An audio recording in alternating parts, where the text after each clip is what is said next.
Kita kebenaran baru aja ngabisin nonton miniseries yang menarik nih ya dari Netflix. Yes.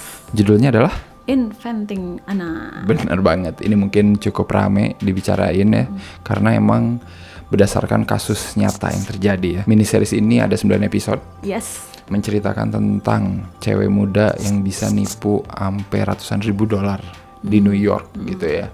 Dan itu dia lakukan dengan natural, tanpa ada black magic, ilmu pelet, gendam ya. Kalau di sini kan gitu kan, pasti dikit-dikit wah kena hipnotis loh gitu ya.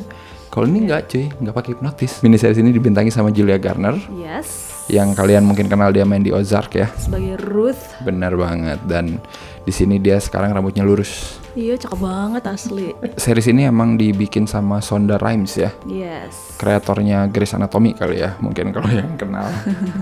Iya. Yang udah nonton berjuta-juta season ya, dan nggak habis-habis gitu ya. Maksudnya, kamu nyindir. Series ini based on artikel yang emang pernah dipublish sama jurnalis namanya Julia Pressler.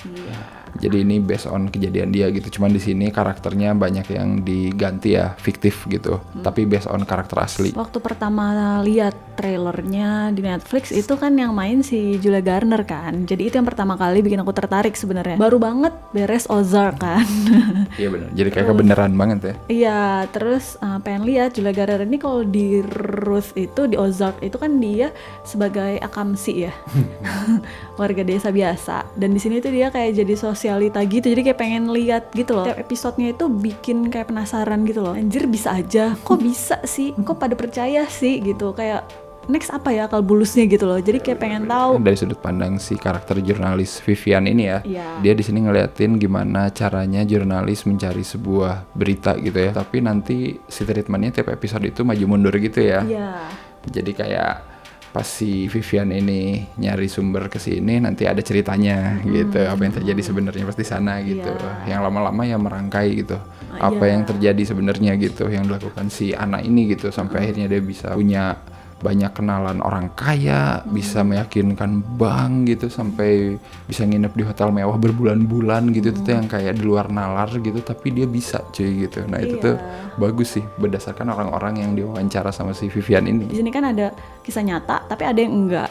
Nah karakter ini nggak tahu bener nggak tahu enggak. Pokoknya aku suka karakter teman kerjanya Vivian tuh yang 3 orang. Itu menarik kan, yang udah tua tapi baik-baik banget. Terus aku juga suka karakter teman-temannya anak yang 3, terutama yang 3 orang itu. Kalau yang temennya si Anna ya emang beneran based on temen yang beneran namanya itu gitu. Tapi kayak pacarnya si Anna kan itu sebenarnya nggak pernah disebutin tuh aslinya tuh itu atau bukan gitu. Terus inilah yang menarik juga suaminya Vivian. Yang saya karakter pendukungnya gitu kayak iya kayak lucu-lucu aja gitu, bikin berwarna nih series.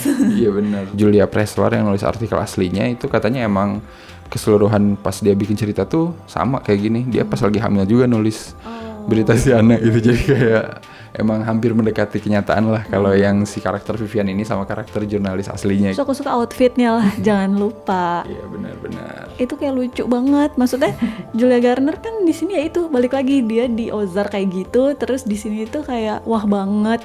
Terus dia kan badannya kecil ya. Jadi kayak nggak tahu, lucu aja. Looks tuh matter gitu ya. Di sini kelihatan banget sih, kayak ngeliatin penampilan mah harus tetap oke lah, mau lu sesemrawut apapun sebenarnya gitu ya. Tapi itu nyata kan? Iya nyata gitu, maksudnya ya emang kejadian yang sering terjadi gitu ya, dan sering kita lihat gitu, maksudnya di mana-mana gitu, nggak di Amerika doang, di sini juga banyak gitu yang kayak gitu. Secara keseluruhan sih aku cukup menikmati ceritanya gitu ya, karena aku jadi tahu gitu karakter Anna ini penipu seperti apa gitu ya. Cuman mungkin secara treatment series ini kayak kepanjangan kalau kata aku sih. 9 episode dan satu episodenya tuh bahkan ada yang 1 jam lebih. Bahkan di episode pertama tuh kita belum dikasih sedikit pun gitu penipuan ini kayak gimana gitu kan, ya kan kayak masih dikasih backstory aja gitu semua. Jadi kalau lu nggak sabar mungkin lu bakal bosan di awal. Beberapa sudut pandangnya ya lumayan digali sih di sini, jadi ya aku nggak keberatan juga sih sebenarnya, tapi ya emang harus sabar aja sih awalnya. Ya kamu meremehkan Shonda Rhimes dalam memanjang-manjang cerita. Grey's Anatomy lah lihat. Ya masalahnya tuh itu. Terus ini sih di sini karena kan kita dibilang ini kisah nyata kecuali bagian yang dibuat-buat. Kita tuh nggak tahu mana bagian yang nyata, mana yang dibuat-buat gitu loh. Tapi biasanya emang dramatisasi wajar terjadi ya.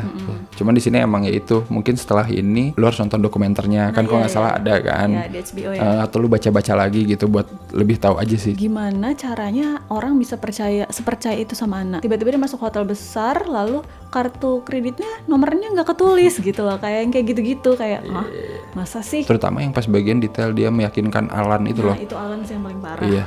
Kok bisa gitu dia nyiapin dokumen segitu banyaknya gitu. Oke lah, kita ngerti dia punya keinginan untuk berbisnis gitu ya, tapi aku kayak nggak dapet aja gitu. Dia belajar itu tuh dari mana. Ini tuh ngingetin aku sama Catch Me If You Can. Iya. Di situ kan karakter Leonardo DiCaprio yang emang scammer juga, kenapa bisa nipu, dijelasin tuh dikit gitu. Dia belajarnya dari mana, latihannya gimana gitu kan, cara masukin cek gimana gitu. Di situ tuh ada gitu detail itunya gitu yang bikin kita jadi kayak oh bener juga ya gini. Bahkan ada bagian di Catch Me If You Can dia bisa jadi pengacara karena dia nontonin acara reality show soal pengacara gitu. Itu tuh kan sebenarnya hal yang kayak mustahil, tapi kalau dijabarin gitu kita jadi percaya oh bisa aja bener. Dia ngikutin apa yang dia tonton gitu kan. Nah, kalau di sini tuh nggak ada hal itunya sih. Dari awal sampai akhir tuh kita dibikin kayak Anna tuh jahat kan, penipu segala macam. Cuman di series ini dikemas seakan-akan terakhirnya Anna jadi kayak kesian gitu nggak sih?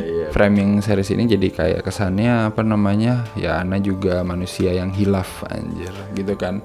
Soalnya kan di terakhir ada bilang ini orang-orang di Wall Street atau perusahaan juga bisa nipu lebih besar dari dia. Tapi maksud aku sih kan itu terjadi juga mungkin bisa dimulai dari yang kecil kayak gini gitu. Maksudnya bukan pembenaran sih kalau kata aku gitu ya. Bahkan kita berpikir mungkin dia emang punya gangguan jiwa gitu kan. Ya kan kalau dilihat dari tindak tanduknya gitu, latar belakang keluarga nggak ada masalah gitu kan.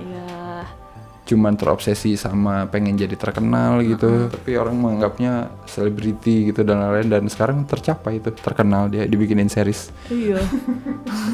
Seneng dong ya. Seneng bangke ya. Aku lagi. Iya makanya. Dan kita nonton lagi. Anna itu kan berapa kali pindah-pindah tempat atau bahkan luntang-lantung nggak jelas gitu kan. Bahkan di akhir kayak dia nggak punya tempat tinggal. Cuman dia kayak tidak membawa apa-apa gitu loh. Dia kan tasnya, bajunya, sepatunya gitu kan heboh banget ya. Jadi kayak nggak ada dia bawa heboh bawa koper atau bawa apa gitu nggak sih? Iya nggak tahu disimpan di mana, di locker kali, locker stasiun. Di Gambir ya? Di Gambir kan ada tuh, masukin tuh semua. Aku memorable aku kalau yang anak pas sidang-sidang yang terakhir gitu. Ada kan yang dia nggak mau sidang kalau nggak pakai baju bagus, astaga itu ngeselin banget sih. Yang itu loh berhayal kalau pas keluar langsung di foto-foto itu kocak sih itu. Bagus. Mungkin itu menggambarkan pribadi narsistik dia kali ya. Dalam pikirannya pengennya kayak gitu ya. Iya. Anna berantem sama Todd lah. Ya kan itu gila sih. Akhirnya udah kata-kataan segala rupa saking keselnya. Ya kesel lah pasti. Gue juga punya klien kayak gitu, astaga. Sama Rachel sih yang di Maroko itu the best banget anjir. Lu jadi orang janganlah bego ya nawarin kartu kredit. Kartu kredit kantor pula. Di satu sisi ya kasihan, di satu sisi juga ya lu kenapa juga gitu ya. Ya kan jadi gak ada yang maksa dia ngasih. Gak ada yang maksa. Jadi kayak memaksa. Aduh anjir, pas kartu kredit dipinjemin ya udahlah bablas anjir semua. Tapi katanya cerita aslinya Rachel juga dapat duit lagi ya banyak. Iya, gara-gara dia nulis cerita itu terus jual copyrightnya gitu anjir. Itu baru generation hustle. Cuman salahnya di sini di series ini dia nggak ceritain semuanya. Jadi gitu. Kesannya jadi kayak loh ujung-ujungnya lo juga jadi jahat lagi gitu. Ujungnya jadi kayak oportunis gitu kan. Jadi kita ngebelain Anna lagi gitu nggak sih? Bener. Padahal secara logik lu pasti kesel lah. Lu dipinjemin duit gak dibayar-bayar malah ya 3 bulan. Ngototan yang ditagih itu terjadi. Itu terjadi. Malah ngototan yang punya utang gitu daripada yang diutangin gitu kan. Jadi kayaknya gimana lu nggak kesel gitu kan? Kesel banget. Tapi di sini malu gitu karena balik lagi status kan. Aduh, gue malu. Nah itu tuh jangan sampai terjadi guys. Vivian lahiran itu. Iya. Dia ya ampun sampai dokternya bingung. Suami yang ngomong kamu tidak istimewa kamu tidak. Itu lucu sih.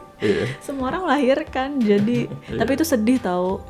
Sumpah aku mewek pas dia lahiran, sedih banget. Dia ngetik dulu 8.000 kata nonstop di kantor ditungguin suaminya baik banget sih, parah. Terus pas selesai langsung semua sekantor tepuk tangan. Ketuban pecah. Anjir. Itu Momen dramatis tapi seru sih. Vivian datang ke Jerman dan tahu keluarganya adalah keluarga yang gak jahat sama sekali. Padahal sebelumnya dia tuh ngebayanginnya bapaknya gangster, nyimpen narkoba di kulkas gitu-gitu kan.